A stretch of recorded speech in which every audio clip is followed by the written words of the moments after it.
Hello student, welcome to Edu Prep YouTube channel.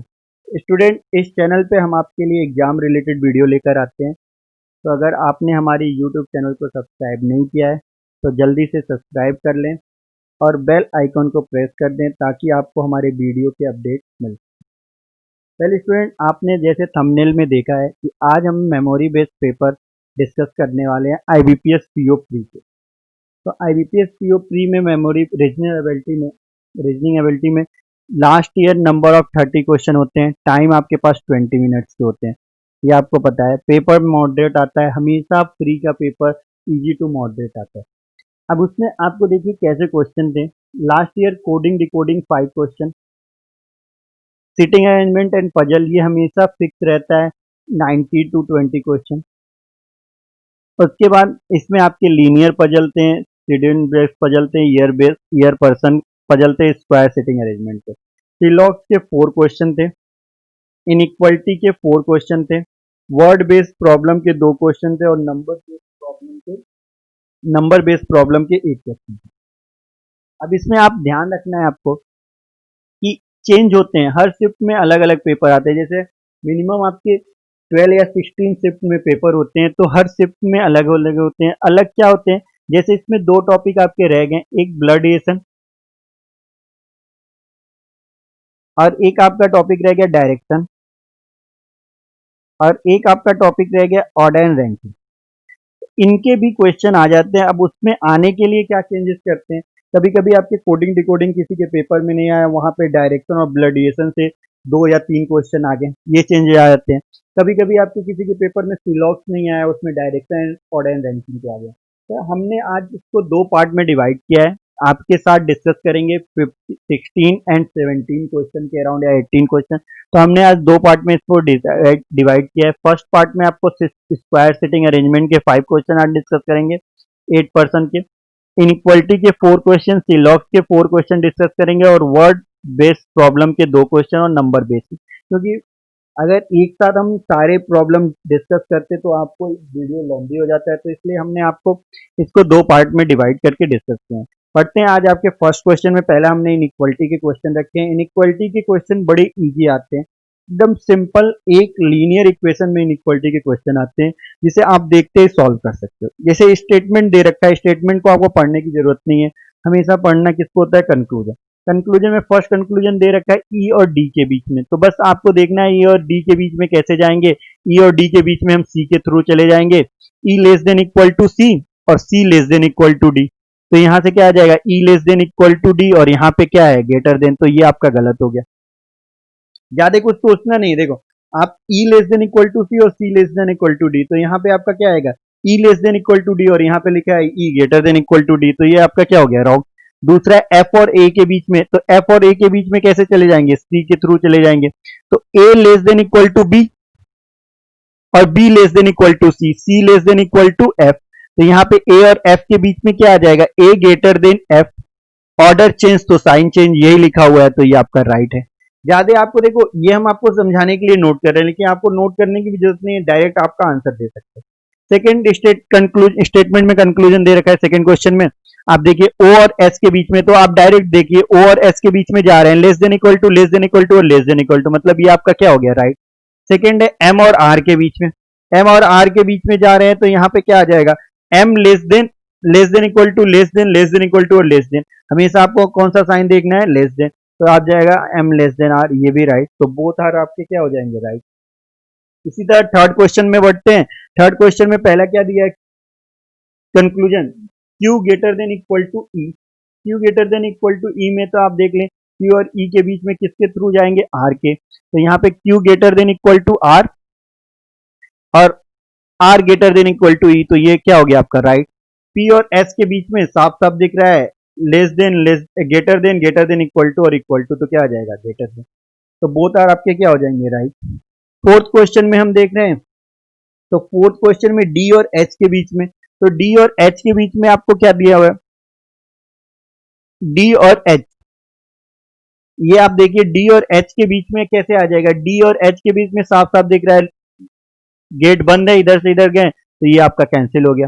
के और D के बीच में, के और डी के बीच में एफ के थ्रू आ जाते हैं, क्या लिखा है, डी ग्रेटर देन ई और ई इक्वल टू एफ और F greater than equal to, तो यहाँ पे क्या आ जाएगा, डी लेस देन के और ऑर्डर चेंज तो साइन चेंज, ये लिखा हुआ है तो ये क्या हो जाएगा, राइट। तो ऐसे इजी इजी से क्वेश्चन आते हैं जो आप इसमें मिनिमम आप मैक्सिमम टाइम लेंगे 1.5 मिनट में ही आपके सॉल्व हो जाएंगे। आपको देखना मेन आपको ध्यान रखना है ना कैसे सॉल्व करना है, जैसे मैंने आपको अभी लास्ट इसमें दिखा दूं कि इसको सॉल्व करने के तरीके क्या है। हाँ, आप हमेशा ध्यान रखना कि पहले उन क्वेश्चनों को सॉल्व करने हैं जो आपकी जल्दी से हो जाते हैं, जैसे आप पजल में नहीं फंसोगे, पहले आप इनइक्वालिटी सीलॉग ऐसे क्वेश्चन सॉल्व करके और फिर आप पजल स्टार्ट करते हैं, तो ये आप हमेशा ध्यान रखें, ठीक है। इस अप्रोच के साथ आपको सॉल्व करना है। अब नेक्स्ट आगे बढ़ते हैं, क्वेश्चन है वो आपका स्क्वायर से रिलेटेड क्वेश्चन है, बड़े इजी, ये मतलब फिक्स है पैटर्न, आप स्क्वायर से रिलेटेड आप पेपर देख लोगे 2016, 14, 15, मतलब ये फिक्स आते हैं। अब क्या रखा है, 8 पर्सन है sitting around a square table, तुरंत बिना कुछ सोचे बना लेना है स्क्वायर टेबल। अब क्या बोल रखा है कि 4 are sitting corner of table और 4 जो है मिडल में है, जो कॉर्नर पे बैठे हैं वो अपोजिट है सेंटर के, तो ये कॉर्नर पे जो बैठे हैं उन फेस अपोजिट है, और जो मिडल में बैठे हैं उनके फेस क्या है, इनसाइड है, तो ये हमने बना लिया। अब आगे क्या पढ़ना है, F is sitting middle of the table, इसने बता रखा है F middle of the table है, तो बड़ा अच्छी बात बता रखा है, हमने एफ को बैठा दिया अपने फेवरेट जगह पे। मिडल का मतलब क्या है कि इनके बीच में फेस कर रहा है, तो हमने अपनी फेवरेट जगह पे एफ को बैठा दिया। आप भी चाहो तो जरूरी नहीं कहीं से भी बैठा सकते हो इन चार चार में। अब उसके बाद ई 3 प्लेस अवे फ्रॉम एफ, तो ई जो है वो 3 प्लेस अवे है फ्रॉम एफ के, तो 1 2 3 ई को यहाँ पे बैठा लिया, इधर भी बैठा सकते हैं इधर भी बैठा सकते हैं, एक जगह आप कोई फिक्स कर लीजिए कहाँ बैठाना है, बात यही है। उसके बाद C is 2 place away from F, तो 2 प्लेस अवे है तो एक इधर भी बैठ सकता है और एक इधर बैठ सकता है, लेकिन आगे दे रखा है C is not immediate neighbour of E, तो कंफर्म हो गया यहाँ पे तो नहीं बैठा सकते, तो यहाँ बैठा दिया सी पे। अब उसके बाद क्या बोल रखा है, 2 person are sit between B and C, B और सी के बीच में 2 पर्सन है, तो इधर 1 2 पॉसिबल ही नहीं है, तो 1 2 यहाँ पे बी बैठ गया।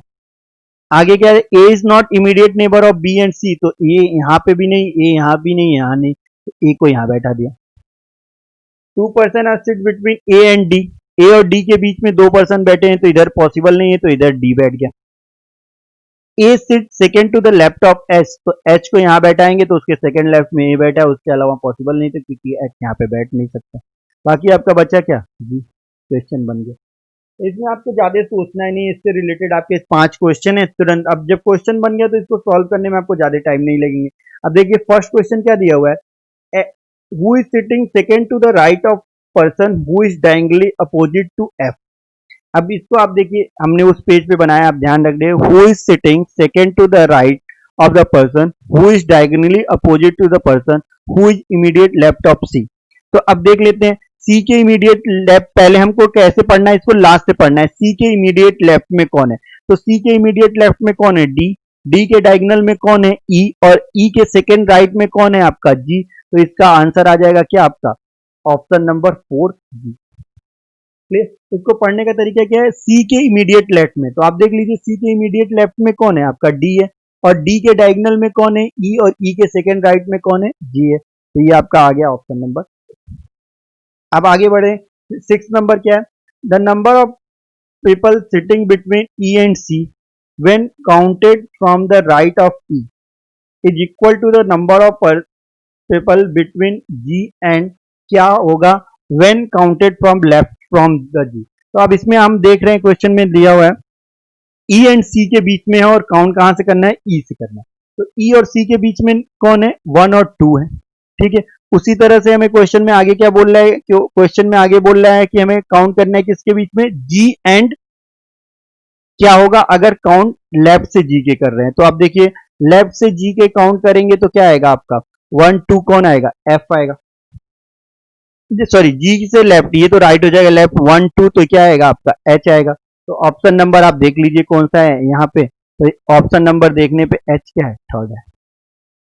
तो आपके लिए एक ही पेज पे बना रहेगा तो वो इजी है। नेक्स्ट क्वेश्चन की तरफ बढ़ते हैं, नेक्स्ट 7th नंबर क्वेश्चन क्या है, which of the following does not belong to the इसमें इस टाइप के क्वेश्चन में जो बिलोंग ना कर रहा हो ग्रुप में वो आपको देखना है। तो क्या है DHEBG।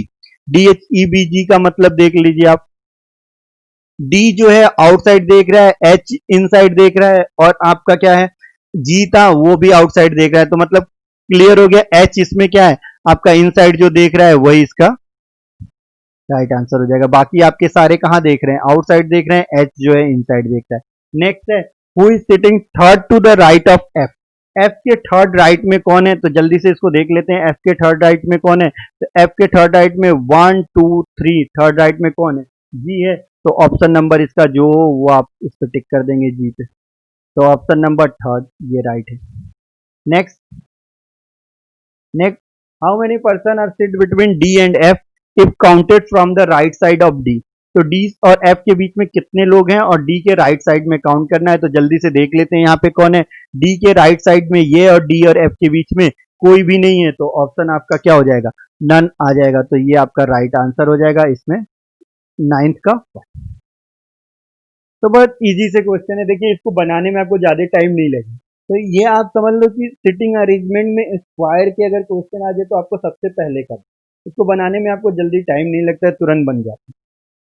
नेक्स्ट मूव करते हैं, नेक्स्ट क्वेश्चन आपके सामने है। ये आपको हमने बताया था नंबर बेस, ये बड़े इजी से क्वेश्चन है, मतलब ये आपको टाइम है कितना जल्दी आप इसे कर सकते हैं। अब देखिए क्या है, if even digit of the following number are increase by 1, even को 1 से इंक्रीज करना है और ऑड को डिक्रीज करना है, odd and odd digit are decrease by, even को +1 करना है और ऑड को क्या कर देना है -1 कर देना है। अब इसमें हमें करने नहीं बैठना है, हमें क्या क्वेश्चन में दिया है, then what will be the sum of digit which is fourth from the right. Fourth from the right कौन है, 1 2 3 4, फोर्थ है 9, 9 क्या है आपका ऑड, इसमें से -1 कर देंगे तो क्या होगा 8। And fifth from the left, तो फिफ्थ फ्रॉम द लेफ्ट क्या है 1 2 3 4 एंड फिफ्थ तो 3, और 3 में क्या कर देना है हमें आपको, ये ऑड है इसमें भी माइनस कर देंगे तो 2, इनका सम कर देना है तो क्या आ जाएगा 10, और वो फर्स्ट। मतलब इसको आपको सारे नंबर अब बोल दिया तो चेंज नहीं करने, आपको पढ़ना है what will the sum of digit which. तो फिफ्थ से हमें राइट से फिफ्थ काउंट कर लेना है। तो हमेशा ध्यान रखना जहां से स्टार्ट होता है वो लेफ्ट होता है और जहां पे एंड होता है वो क्या होता है, राइट होता है। तो ये इसका अप्रोच है, इसको आप ध्यान में रखें, बहुत इजी से क्वेश्चन होते हैं। नेक्स्ट मूव करते हैं, ये आपका आया था how many such pair of letter. ये आपके एक फिक्स क्वेश्चन हो गए हैं, ऐसे क्वेश्चन आपको क्लर्क में भी मिल जाते हैं और पीओ में मिल जाते हैं। तो लेटर क्या है आपका BRISKLY। तो इसका अप्रोच क्या है, जैसे आपने हम ध्यान रखा होगा ए और बी के बीच में इंग्लिश अल्फाबेट सीरीज में कोई लेटर आता है नहीं, तो ये अगर ऐसे लिखा है तो ये एक पेयर बन गया। उसी तरह से ए और सी के बीच में इंग्लिश अल्फाबेट सीरीज में कितने लेटर आते हैं, एक 1 लेटर आते हैं, वो 1 लेटर कुछ भी हो सकते हैं, बी सी डी, अगर इनके बीच में कोई एक लेटर है ए टू जेड कुछ भी, तो ये एक पेयर बन गया। तो यही हमें देखना है। उसी तरह सेम ए और डी के बीच में तो 2 लेटर आते हैं, वो 2 लेटर कोई भी हो तो ये एक पेयर बन गया। तो सेम यहाँ पे भी वही देखना है कि कितने पेयर बन रहे हैं। तो आप देखो सिंपल सा तरीका क्या है, यहाँ से हमने दिखते मिल जाएगा कि आई और के बीच में इंग्लिश अल्फाबेट सीरीज में बस एक लेटर आते हैं और यहाँ पे है। उसी तरह से आई और एल के बीच में इंग्लिश अल्फाबेट सीरीज में 2 लेटर आते हैं, वो सेम उसी तरह से अगर आप देख रहे हैं तो के और एल के बीच में इंग्लिश अल्फाबेट सीरीज में कोई लेटर नहीं आते। तो कितने हो गए आपके 3। बाकी आप देख सकते हैं BRRI कहीं भी दूर दूर तक नहीं है। तो बड़े इस सिंपल से क्वेश्चन है, इसके अप्रोच बड़े इजी होते हैं और आप इजीली सॉल्व कर सकते हैं। अब नेक्स्ट क्वेश्चन क्या है, if the word all the vowel are arranged to next letter and all the consonant are changed to previous letter, which of the following letter is fourth from the right hand। Right hand से fourth है, तो आप right hand से अभी हमने बताया था जहां से स्टार्ट होता है उसको लेफ्ट हैंड और जहां पे एंड होता है वो आपका ही अपना देखना है। तो यहाँ से फोर्थ राइट, तो 1 2 3 4। अब ये क्या है, कॉन्सोनेंट है, कॉन्सोनेंट को किससे चेंज करना है, प्रीवियस लेटर। तो ओ इसको चेंज करेंगे तो क्या हो जाएगा आपका एन का प्रीवियस लेटर आपका क्या हो जाएगा, एम हो जाएगा। तो राइट हैंड से आपको ये चेंज करने हैं, तो ये आपका क्या आ जाएगा, एम आ जाएगा। तो ऑप्शन नंबर क्या आ जाएगा, सेकंड इसका राइट आंसर है। क्लियर। मूव करते हैं नेक्स्ट क्वेश्चन। नेक्स्ट क्वेश्चन जो आपका सबसे अच्छा टॉपिक है सिलोगिज्म से। सिलोगिज्म से लास्ट 4 क्वेश्चन आए थे, बड़े इजी इजी से क्वेश्चन थे, आप देख लेते हैं। अब इसमें आपको क्या है, वो डायरेक्शन पढ़ने हैं आपको, क्या सिलॉक्स में डायरेक्शन पढ़ना है, कभी डज नॉट फॉलो के भी आ जाते हैं, लेकिन यहाँ पे इन्होंने क्या फॉलो वाले ही पूछे। तो आप देख लीजिए क्या लिखा हुआ है, बना लिया all curtain are line, no line silk, all silk are dresses. मतलब इजी से क्वेश्चन है। अब इसमें पहला क्या दिया है, हमेशा ध्यान रखना अगर कैन और नेवर एक साथ आ जाते हैं तो ये पॉसिबिलिटी नहीं है। अगर कैन सिंपल आता है तो वो पॉसिबिलिटी का होता है, लेकिन अगर कैन और नेवर साथ में आ गए तो वो पॉसिबिलिटी नहीं होते हैं, ये आप ध्यान रखें। तो इसमें क्या बोला है, all curtain can never be silk, तो ये हमें ध्यान रखना है कि सारे कर्टन कैन नेवर बी, तो ये सही है, राइट है। क्यों? क्योंकि सारे सी क्या है, एल है, और कोई भी एल एस नहीं है, तो कोई भी सी भी आपका एल एस नहीं हो सकता। क्लियर? अब उसी तरह से क्या दिया है, all lines being dresses is a possibility, सारे लाइंस, हाँ तो ये जा सकते हैं कि एल और डी के बीच में यहाँ पे कुछ भी आ सकता है, तो इजिली ये भी आपका क्या है, सिंपल में क्या है, कैन नॉट से पॉसिबिलिटीज की राइट। देखिए अगर आपको सिलॉग से रिलेटेड कोई भी प्रॉब्लम आ रहा है तो आप हमें बोल दीजिएगा, मैं इसके लिए नेक्स्ट सेशन में पूरा सिलॉग से बना दूंगा। तो ये बड़ी इजी से है, ये ध्यान रखना है, कैन अगर अकेले आता है तो वो पॉसिबिलिटी है, लेकिन कैन और नेबर साथ में आता है तो वो पॉसिबिलिटी नहीं है। क्लियर? तो ये ध्यान रखना। अब नेक्स्ट क्वेश्चन क्या है आपके पास, all card, all card are, सारे सी एस है, अब ओनली ए फ्यू हर्ट, तो ये ध्यान रखना। अभी हमने आपको, अगर आप इसमें जाके देखेंगे तो इस चैनल पे हमने ओनली फ्यू और ओनली के कॉन्सेप्ट डाल रखे हैं, तो अगर आपको वहाँ पे कंफ्यूजन हो रहा है, ये लास्ट ईयर सारे पेपर में था, चाहे वो आरआरबी का पेपर हो, चाहे एसबीआई का पेपर हो, चाहे आईबीपीएस के, सारे पेपर में ओनली फ्यू और ओनली का कॉन्सेप्ट था। तो ये ध्यान रखना है, ओनली ए फ्यू का कॉन्सेप्ट में क्या होता है, ओनली ए फ्यू एस, इसका मतलब होता है सम एस जो है वो एच है और सम नहीं है, मतलब कुछ है और कुछ नहीं है, तो ये ध्यान रखना है। तो यहाँ पे आपने बना लिया, बस अपने दिमाग में ये रख लेना। आगे क्या है, ऑल एच आर डी, तो ये बना लिया। अब इसमें क्या दिया है, नो कार्ड इज डायमंड, तो यहाँ पे इनके बीच में कोई रिलेशन नहीं है, तो ये क्या हो गया, कांट से गलत। सेकंड क्या है, at least some diamond art card, तो इनके बीच में कोई भी रिलेशन नहीं है, तो ये भी क्या हो गया, गलत और कांट। अब देखिएगा इसी से आगे नहीं बढ़ जाना, आपको ध्यान रखना है, यहाँ पे क्या है, नो और यहाँ पे सम और सेम एलिमेंट है, तो आपको हमेशा ध्यान रखना है दोनों कंक्लूजन और गलत या सीएनएस होते हैं, कांट से होते हैं, और सेम एलिमेंट है, कार्ड डायमंड और डायमंड कार्ड, और क्या है, कंप्लीमेंट्री पेयर, ये सम है और नो है, तो यहाँ पे क्या लग जाएंगे, आइदर। ये ध्यान में, जल्दी जल्दी में क्वेश्चन में दोनों गलत आगे बढ़ जाते हैं टिक करके, तो ये ध्यान रखना। तो इस कंक्लूजन में क्या आ जाएगा, क्वेश्चन में दोनों कंक्लूजन आइदर वन और टू। क्लियर? तो ये आपको ध्यान रखना है, आइदर और के कॉन्सेप्ट अगर आपको ध्यान में रख के चलना है, नहीं तो गलत होने के चांसेस ज्यादा रहते हैं। 15 नंबर क्वेश्चन देखिएगा, क्या है, ओनली ए फ्यू, अभी बताया था, तो इसमें आपने डायग्राम बना लेते हैं। ओनली ए फ्यू का क्या हो जाएगा,